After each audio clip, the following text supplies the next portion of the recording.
লাশ তো আমরা দাফন করি সবাই বটে, কিন্তু যখন দাফন করে চলে আসে আর চেকিং পোস্ট যখন চলে আসে, চেকিং পোস্ট ফেরেশতা যখন চেক করতে আসে, তো আপনারাও দেখছেন লাশ দাফন করে বলেন মাথার গিরাটা খুলা দাও, পায়েরটা খুলা দাও, ঠিক না?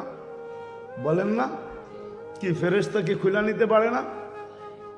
কিন্তু নিয়ম হইল খুলা রাখো, ঠিক না? তো আইসা প্রথমে কাপড়টা সরায়া দেখবে, প্রশ্ন উত্তর পরে হবে, আগে দেখবে। কিন্তু দেখা যাবে আমরা রাইখা আসছি মানুষ, জালালউদ্দিন সুয়ুতি রহমতুল্লাহ লেখছেন যে রাইখা বাড়ির দিকে পা বাড়াইতে দেরি, অনেকের চেহারা চেঞ্জ হইতে দেরি হয় না। ওই চেহারা দেখেই প্রশ্ন উত্তর পুরা হয়ে যায় যে এটার আর প্রশ্নের দরকার নাই, চেহারা চেঞ্জ হয়ে যায়।